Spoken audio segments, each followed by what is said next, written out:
नमस्कार दोस्तों, मैं हूं मयंक चौधरी एंड स्वागत है आप सभी का मेरे चैनल में डिस्कवर विद मयंक। दोस्तों, डिस्कवर विद मयंक में आप लोगों ने सोलर पैनल से रिलेटेड काफ़ी सारी वीडियोस पहले भी देखी होंगी। मेरा सिर्फ एक ही उद्देश्य है इन सोलर पैनल की वीडियोस बनाने का, जिससे मैं आपको मोटिवेट कर सकूं और आप लोग ग्रीन एनर्जी की तरफ आगे बढ़ सकें। इसी सिलसिले को कंटिन्यू करते हुए दोस्तों, आज मैं आप लोगों के लिए लेकर आया हूँ एक 11.5 किलोवाट का on grid solar plant. 11.5 kilowatt के ऑन ग्रिड सोलर प्लांट के बारे में आज इन डिटेल डिस्कस करेंगे। क्या क्या इक्विपमेंट्स लगते हैं सोलर प्लांट में, क्या इसकी कॉस्टिंग आती है, कितना लोड चला सकता है और आखिर क्या है इसकी आरओआई, और कितना बड़ा एरिया आपको चाहिए एक 11.5 किलोवाट का सोलर प्लांट लगाने के लिए। इस वीडियो को एंड तक ज़रूर देखिएगा, तभी आप एक फाइनल डिसीजन ले पाएंगे कि आपको आपके घर के लिए कितना बड़ा सोलर प्लांट चाहिए और उसमें कितना खर्चा आएगा। इस वीडियो को स्टार्ट करते हैं, और स्टार्ट करने से पहले हमेशा की तरह मैं आज आपसे फिर रिक्वेस्ट करना चाहूँगा कि जितना प्यार आप लोगों ने मुझे पहले वीडियोस पे दिया है, इस वीडियो पे भी उतना ही प्यार दीजिएगा। इस वीडियो को लाइक ज़रूर करिएगा और चैनल को सब्सक्राइब ज़रूर करिएगा। तो चलिए स्टार्ट करते हैं आज की वीडियो और जानते हैं 11.5 किलोवाट के सोलर प्लांट की स्पेसिफिकेशंस के बारे में।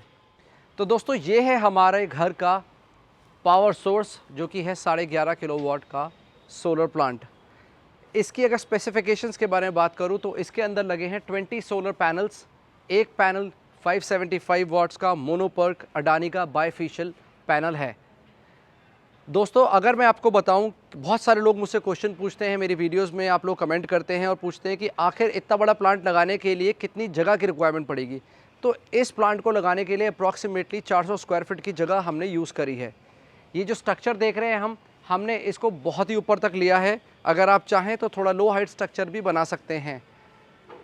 साथ ही साथ अगर मैं बात करूं, मैंने इसके अंदर 2 सोफर के ऑन ग्रिड इन्वर्टर्स का भी यूज़ करा है, क्योंकि मेरे पास पहले एक घर पे छोटा प्लांट था 6 किलोवाट का।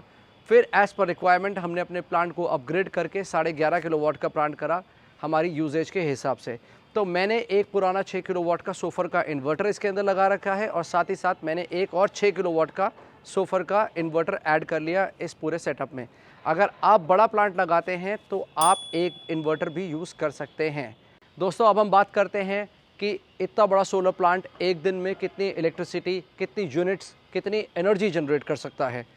तो अगर हम बात करें, मैं रहता हूँ दिल्ली एनसीआर में, और सोलर जनरेशन फुली डिपेंडेंट रहती है वेदर कंडीशंस पे। यहाँ पे multiple type of weather condition रहती है। तो अगर हम एक एवरेज लेके चलते हैं तो ये जनरेट कर सकता है 4 रीडिंग पर kilowatt in a day. 11.5 kilowatt का अगर प्लांट की टोटल जनरेशन की बात करेंगे तो this could end up from 40 to 50, let's say 40 से 50 रीडिंग एक दिन के अंदर आप इस प्लांट से जनरेट कर सकते हैं।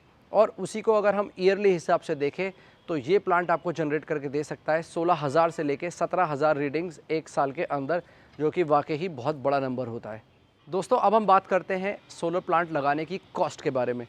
आज की डेट में 2025 में सोलर एक बहुत ही कॉम्पिटिटिव इंडस्ट्री बन चुकी है, और सरकार अलग अलग टाइप की सब्सिडीज़ भी ऑफ़र कर रही हैं।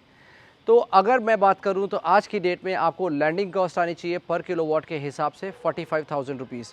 इतने बड़े प्लांट लगाने की कॉस्टिंग अगर मैं कैलकुलेट करूं तो वो आती है अप्रॉक्सीमेटली 5.25 लाख के आसपास। आपको पूरा इसका लैंडिंग कॉस्ट पड़ेगा, including structure, meter and everything.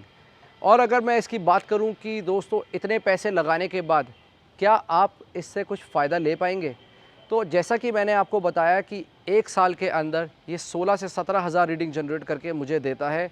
तो 16,000 भी अगर मैं ले लूँ, 16,000 को जहाँ पे मैं रहता हूँ 7 रुपीज़ पर यूनिट की कॉस्ट है, तो उससे मल्टीप्लाई करके देखता हूँ तो अप्रॉक्सीमेटली 1.25 लाख रुपए की एनर्जी ये मुझे जनरेट करके देता है।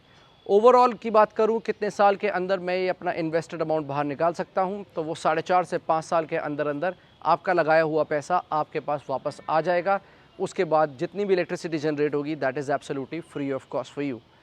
साथ ही साथ दोस्तों, इसकी वारंटी की बात करूं तो जो आपके पैनल्स होते हैं वो अराउंड 25 टू 30 ईयर्स की वारंटी के साथ आते हैं, डिपेंडिंग अपॉन द कंपनी, आप कौन सी कंपनी चूज़ करते हैं।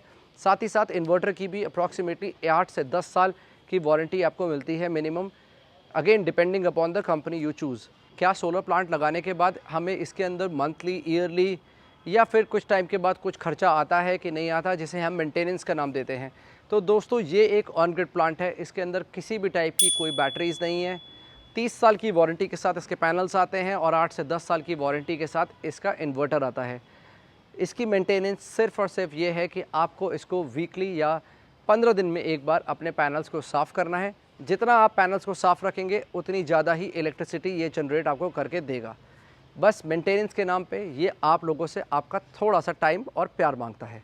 दोस्तों अब हम डिस्कस करेंगे इस वीडियो के आखिरी पार्ट के बारे में, जो कि है आप लोगों के सबसे ज़्यादा फ्रीक्वेंटली आस्क्ड क्वेश्चंस कि क्या सोलर प्लांट से 5 एसीज़, घर का लोड और साथ ही साथ 2 पंखे, आपकी आटा चक्की एक्सेट्रा सब कुछ चल सकती है कि नहीं चल सकती, और क्या उसके बाद आप लोगों का बिल भी ज़ीरो आएगा।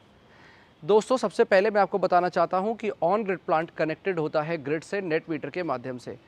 ऑन ग्रिड प्लांट जितनी भी इलेक्ट्रिसिटी जनरेट करता है ये सबसे पहले हमारे लोड में फीड करता है। अगर उसके बाद कोई एक्सेस इलेक्ट्रिसिटी होती है तो वो ग्रिड को देता है। अब हम इसको और अच्छी तरह समझने के लिए 3 एग्जाम्पल्स लेंगे, जिससे आपको इन डेप्थ आज सारी चीज़ें क्लियर हो जाएं। पहला एग्जाम्पल हम लेते हैं कि हमारे घर में 5 किलोवाट का लोड चल रहा है। उस लोड के अंदर आपका एक एसी हो सकता है, गीज़र हो सकता है, पंखे हो सकते हैं, लाइट हो सकती है, और साथ ही साथ आपका सोलर प्लांट भी 5 किलो इलेक्ट्रिसिटी जनरेट कर रहा है। आपके घर में चल रहा है 5 किलोवाट का लोड और सोलर प्लांट भी जनरेट कर रहा है 5 किलोवाट एनर्जी। तो इसी के हिसाब से आपका घर का पूरा लोड सोलर प्लांट से ही चलेगा। अब हम सिनेरियो नंबर 2 की बात करते हैं, जिसके अंदर आपके घर में चल रहा है 2 किलोवाट का लोड और आपका सोलर प्लांट जनरेट कर रहा है 5 किलोवाट इलेक्ट्रिसिटी। तो दोस्तों इसके अंदर पहली 2 किलोवाट एनर्जी सोलर आपके घर में फीड करेगा और बची हुई 3 किलोवाट एनर्जी वापस ग्रिड को दे देगा। अब हम बात करते हैं सिनेरियो नंबर 3 के बारे में, जिसके अंदर आपके घर में लोड चल रहा है 7 किलोवाट का और आपका सोलर प्लांट जनरेट कर रहा है 5 किलोवाट। तो इसके अंदर पहले 5 किलोवाट की जो प्रेफरेंस होगी, लोड की प्रेफरेंस होगी, वो होगी सोलर पहला 5 किलोवाट देगा। सेकंड 2 किलोवाट्स आप लेंगे ग्रिड से via net metering. Net metering से import and export of electricity calculate होता है। अगर आप ग्रिड को इलेक्ट्रिसिटी देंगे तो ग्रिड आपको यूनिट टू यूनिट एडजस्टमेंट करके आपके बिल में एडजस्ट करेगा, और अगर आप ग्रिड से इलेक्ट्रिसिटी लेंगे, अगर आपने इलेक्ट्रिसिटी ग्रिड से ली है तो उसका पैसा आपको ग्रिड को देना पड़ेगा। दोस्तों उम्मीद करता हूं कि आपके आज सारे डाउट्स क्लियर हो गए होंगे। अगर आपके मन में अभी भी कोई डाउट है तो आप कमेंट में अपने डाउट शेयर कर सकते हैं। मैं पूरी कोशिश करूंगा कि उसको नेक्स्ट वीडियो में कवर करके आपके सारे डाउट्स क्लियर करूं। आशा करता हूं कि आपको मेरी वीडियो पसंद आई होगी। अगर पसंद आई है तो इसे अपने दोस्तों के साथ ज़रूर शेयर करिए, चैनल को सब्सक्राइब करिए और इस वीडियो को लाइक करना बिल्कुल मत भूलना। फिर से मिलेंगे दोस्तों जल्दी, तब तक के लिए जय हिंद, जय भारत।